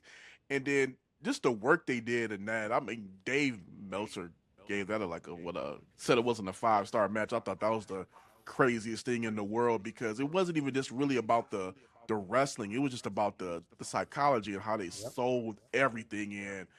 I ain't gonna lie, I hate to say it, but Hogan looked like $1 million in that match. That was probably his last great hurrah to me. It That was a was. phenomenal match. You know what Yeah. the problem was, man? People was looking for technical wrestling in that match. No, you don't. Not with that match. No, it's just, man. You about to see a spectacle. You about to see some showboating. You about to see some showboating. You about to see like people giving they biggest attacks and everything, all that shit. Like, and honestly and truthfully, man, I'm gonna just go ahead and say it. Milk Kurt Angle don't have a 5-star match according to Meltzer, so we could just Yeah. that's where I'm at with it. But yeah, that's a good one. That's a good one. I love that. I love that match too. I love that match. Well, speaking of WrestleMania 18, this match gets forgotten because it came directly after that one. But do you remember Jazz versus Trish versus Lita? That was Jazz a banger. dominated Trish and Lita. I mean, dominated. The Jazz dominated that match. And no one ever talks about that match and how dominant it was because it came after Rock and Hogan on the card. And you know what? And that's such a that's such a messed up spot to put them in. You got to follow behind that. Like Yeah. that's such a messed up spot. But I don't think anyone knew that match, like you said, Corey, like the psychology. Some people say that's their favorite match. I've heard people say that's the greatest wrestling match of all time, just simply because you had these two men go in the ring and completely flip the script, call an audible right then and there based upon what the crowd wanted. Yeah, just tremendous all It's around. But then you got to follow, like you said, you follow that, you kind of get forgotten. But Yeah. we're not going to forget them. Not today. Not the four of us. Can I get a hell yeah? We get a couple beers. Oh, another one too. WrestleMania 20. Everybody else hated the match. I loved it. Brock versus Goldberg with Stone Cold as the referee. That I was love the ending. just a cluster of fans hijacking it. You find out that Brock's leaving and Goldberg's leaving, and the fans just weren't having it. Brock didn't know, couldn't take it. No, the funniest thing about that match was when Goldberg and Brock was face to face, and you see Stone Cold in the background just smiling and shit, laughing like, "Yeah, here we go." He's like, "What the fuck are you guys doing? Come on!" Yeah, at that point, he was like, "Do something." He was just looking like, "Oh, I'm about to see a front row seat. Hell yeah, let's go!" This is a car He crash wasn't right doing here. nothing. He like, "What the fuck are y'all doing? Come on!" You know. Yeah, I mean, it was definitely affected both of them. The crowd did. I mean, it's very Oh man. visible. More so, I think Brock than Goldberg.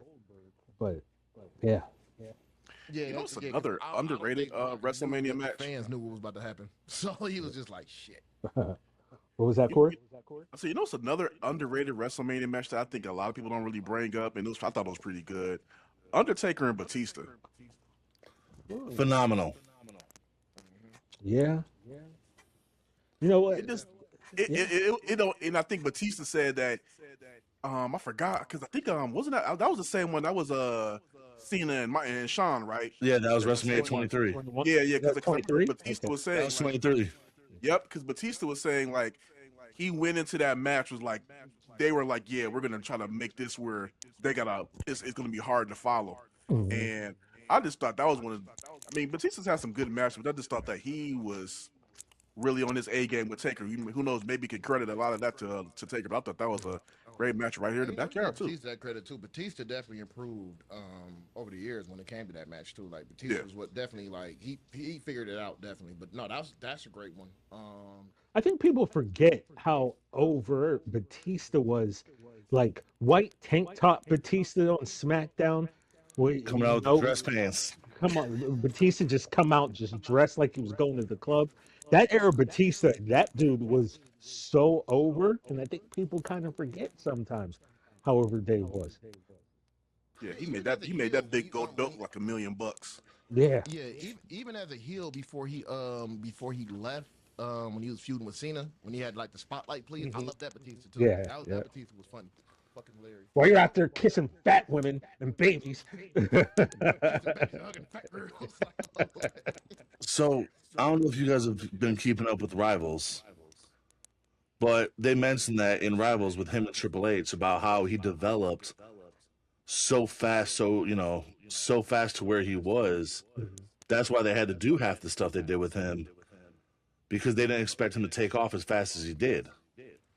Man, it makes sense. He caught on quick, man. Yeah. He caught on quick. Even when he was Deacon Batista, like you see something there with him. You know, Deacon, With the collection plots, you know? I remember it. I forgot about that. Wait, I got a question for you guys. You ever hear the story about how he found out about that position? Oh man, I Didn't he just show up on TV one day or something? So he got a call. I don't know if it was from Vince or who it was, and said, "Hey, go get a suit. It needs to be all black and white. Show up to SmackDown this day." So he went out and bought a nice designer suit. Thought it was going to be, nice and fancy. Shows up, they just ripped the sleeves right off that bitch. He's over here like, this is the last couple $100 I had, and you guys just went and ripped my shit. yeah, That's how that whole Deacon Batista thing started and how he found out about it. take the collection box, go out there. Yep. There you go. Deacon Batista, man. Deacon Batista was a classic, man. Yeah, like Undertaker, like you can just pick any WrestleMania Undertaker match. It's just like, yeah, Man, I just got to comment, man. I always, we talked about this, and WrestleMania 23 will be always one of my favorite Undertaker matches because the only time I ever saw that entrance live. Oh yeah, that was Okay. yeah. Yep. All right, Yeah, so between Taker and Edge and Batista, there was some good Mania yeah, moments. oh man, Taker and Edge had the chemistry like this, man. They had great chemistry. And let me give a shout out too, because I haven't mentioned him. Edge is another guy, right? I have never not liked Edge ever. I'm talking from the wayward street subway homeless youth Edge when he first started out to Vampire Edge to 5 second pose Edge to to the rated R superstar to today. Edge is a guy who I've never not liked. I've always been an Edge head, always been a fan of Edge. So you're a fan of Judgment Day Edge? Yeah, because here's the deal, right? I think I agree. there were injuries that caused him to have to leave because they didn't have a baby face. So I think we were robbed a little of what he, Damien, and Rhea could have done together. Even if you wanted to put Finn in there, I would have loved to have seen that kind of play out because seeing Edge sit in the ring in the dark ring in the chair as he made that change, I thought that was so dope. And yeah, I think we all lost out when they didn't Yeah, let that go. and I think a lot of people are too harsh on the match he had with AJ at WrestleMania. I thought it was cool. I loved his entrance. I loved his entrance for Mm, that match. That entrance was amazing. I'm like, yeah. oh shit. Like, okay. Well, he's sitting on the throne come up. He's sitting there, all the flames coming out. Yeah, The that was crazy, the crazy. crazy. That was a dope ass entrance. Yeah, Yeah. that shit, man. And Wonderful. that Judgment Day song was, I don't know, I thought it was dope. Oh man, it went platinum on my it went platinum on my YouTube, man. That song went platinum on my YouTube for On the real. other side. Yeah, it was one of those ones, man. It was just like, yo, this is amazing, and but yeah, I wish they could have. I agree with that. I wish they could have did more with him as far as Yeah. Judgment Day is concerned. Who knows? We could have got something. Could have got something real interesting out of that. Because remember, that wasn't like the Rhea Ripley that we know today. She was still like, she was still a heel. She wasn't Rhea Ripley. She was Rhea Ripley, but not at the level that we have now. That we have And now. Yeah, remember that turn where she's in the ring and she turns around and takes the hood off, and it's like she joined Edge. Like what? Bro, that was yeah, classic. Yeah, that yeah. That was was. cool. I just hated the way Jimmy Smith sold it. It's Rhea Ripley. Like you could have did more, man. Like, oh my God, it's Rhea Ripley. Like, just it's Rhea Ripley. I'm like, oh, okay, cool. I will say this though, Almost like it's Christian. If you Oh my that's God. exactly what it was. That's exactly what it was. And I think after That that was the end of Jimmy Smith in WWE. After that, as a Christian fan, that was probably the most pissed off I've ever been because I was anticipating their return and they oh my God, that was such a fumble. blame Vince. Blame Vince. That is all Vince. Yeah, that was That is Todd all. Grisham, right?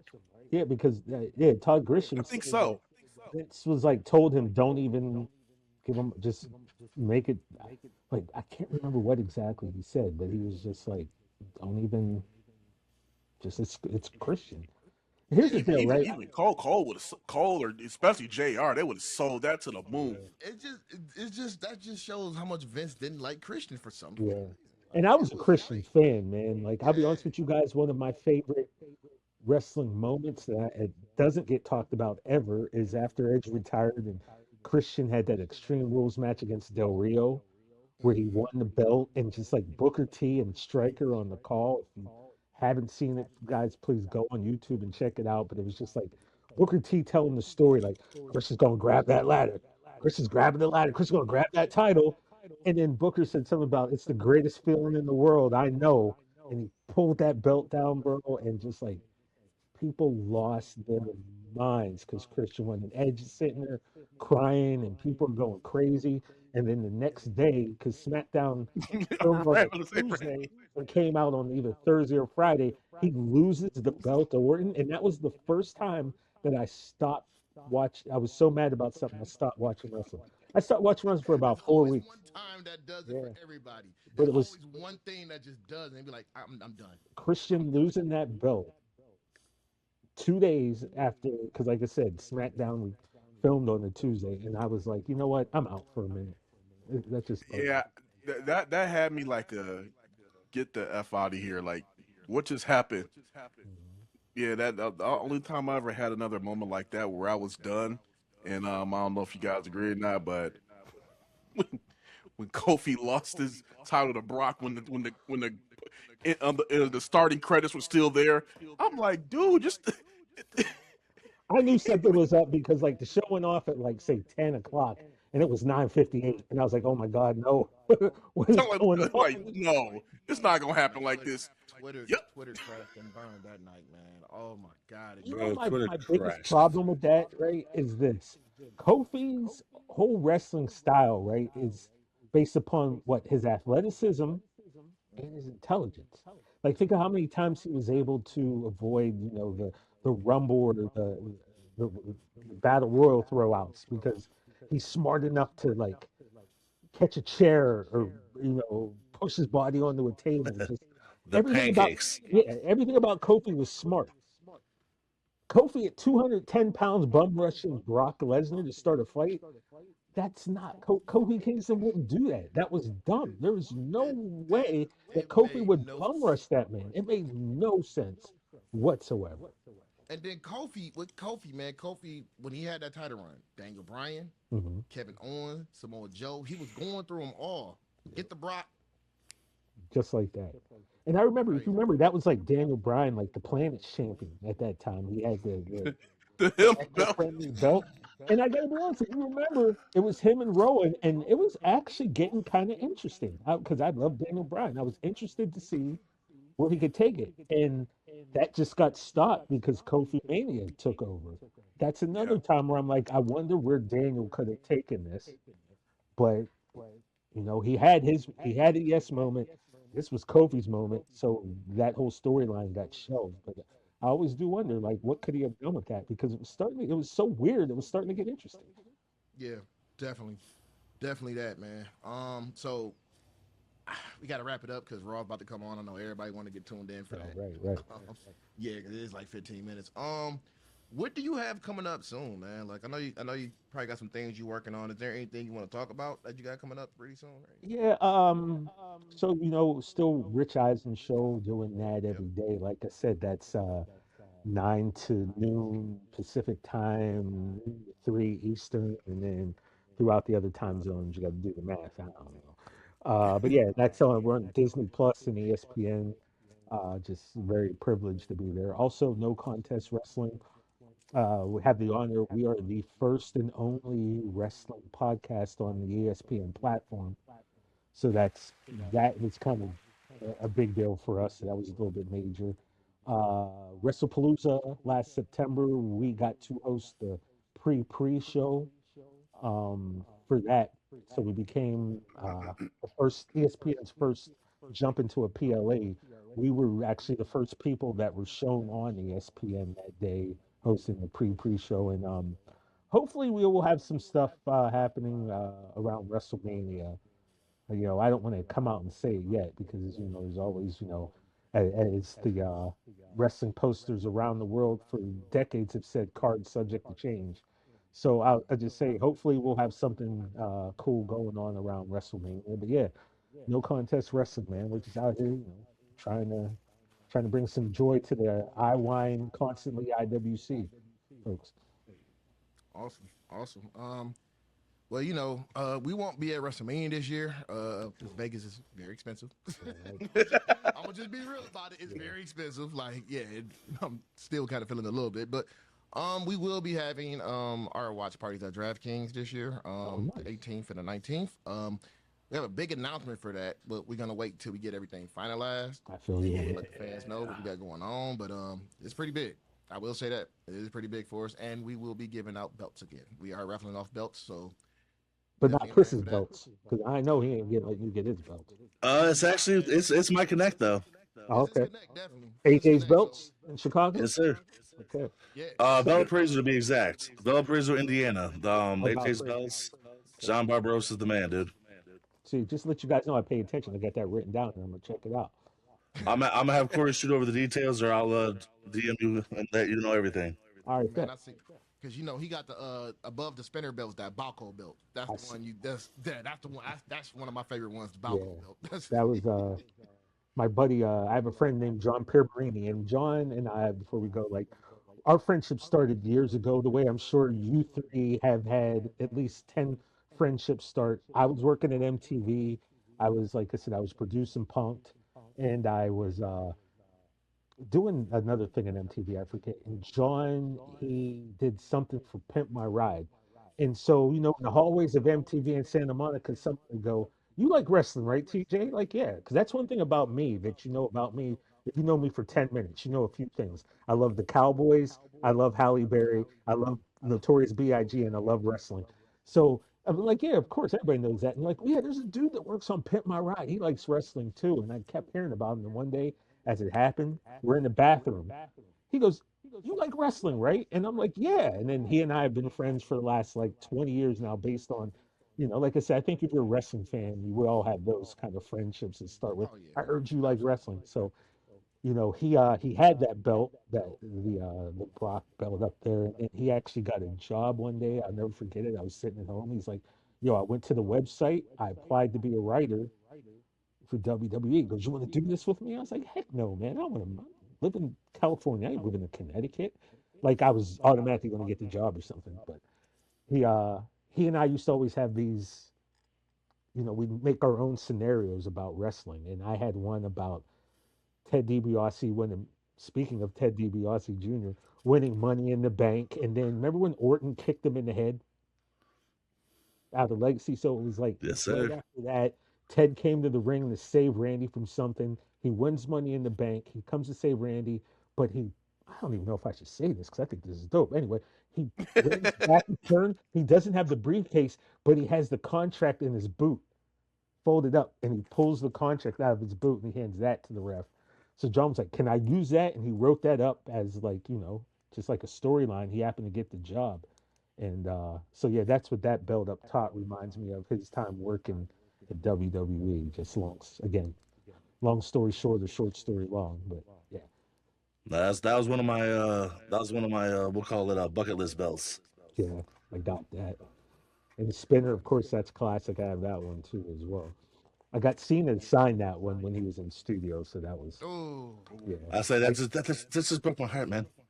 I got Broke my heart. I think I have him and Punk because they were the only two. Yeah, and so he and Punk are the only two that have signed that one. So Before we go, I gotta let me ask you this now. What is your all time favorite version of the championship? my all-time favorite. I mean, look, the Winged Eagle is always dope, right? That's always a good one to say. But again, like being early '80s, I think about that Bob Backlund belt with the three side plates on it, with the eagle on the front that was kind of protruding from the belt. I like that one. Are you talking just WWE belts? It WF can be belts? any belt, whatever you choose. Oh, I watch everything. the 10 pounds of gold NWA belt. I have that in red leather and the black leather. I have both of those. That probably is my favorite, strictly because as a kid, I remember that famous Ric Flair Pro Wrestling Illustrated cover with the Band-Aid on his head, holding the belt in the suit. I remember I was like 9 years old. We got linoleum in our bathroom, so I took a piece of extra linoleum and I drew that belt on the linoleum as well as I could, being that age, and I put duct tape around the back so I could wear it as a belt, and I walked that around the neighborhood for about a solid year. So when I was actually able to buy that belt, of course a replica, not the real one, but that was like a childhood, like you said, like a childhood, so I would say the 10 pounds of gold, the Dome Globe, I think that's what it's called. That would be my favorite, and maybe the big gold because that's just beautiful, and I've never had that belt, so I like that. One belt that's actually grown on me over the years. I hated it when I first saw it. Was the Backlund to Sheik gold leather WWF title that Hogan got, and then he changed it. Now, as time goes on, I always think to myself, that actually was kind of dope. And if that wasn't green, if it was like black, that might be the best belt ever. Because it had the nameplates of the champions, because then there was only like 10 champions at that time, So, yeah, there's so many belts, man. I can We're geek talking about out the about, big green, right? yeah, I can geek out over this So stuff. we just go ahead and say, guys. All right, we got a surprise coming. Let's put it Oh, that way. Go ahead. I'll just put it out there. Okay, so I, I, I, I'll go ahead and put it out there, man. I'm excited about this one. okay. Our raffle for WrestleMania is the big green belt. Oh, no shit.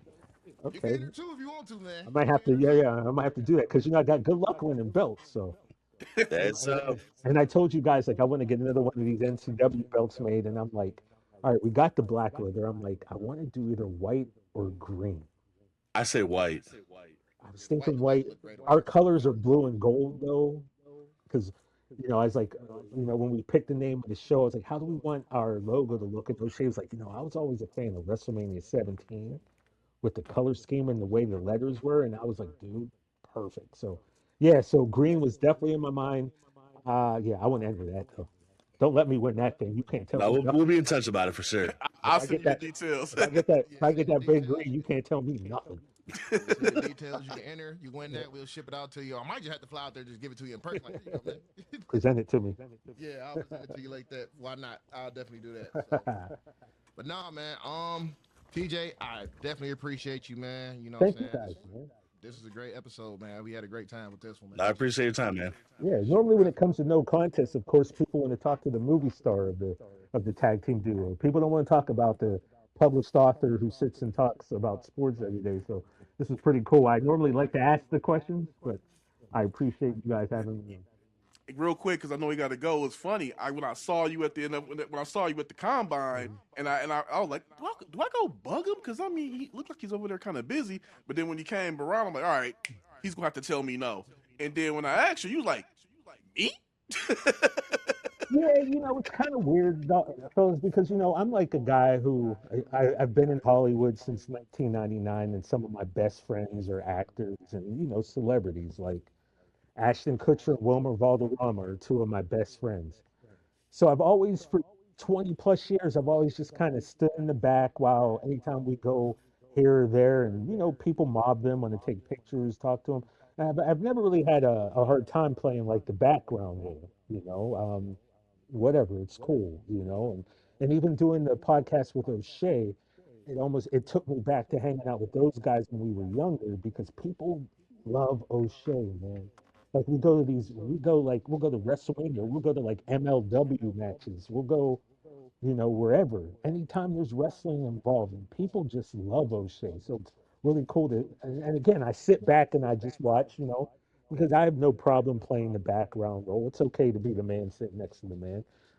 So when people like are now coming up to me about this wrestling thing and the Eisen thing, it's still kind of just wild. Like I'm just me, dude. I'm just this kid from Altoona. Like, and then it's just weird that people want to talk to me. I don't know. It's just hard thing to get used to, I guess. But I appreciate it.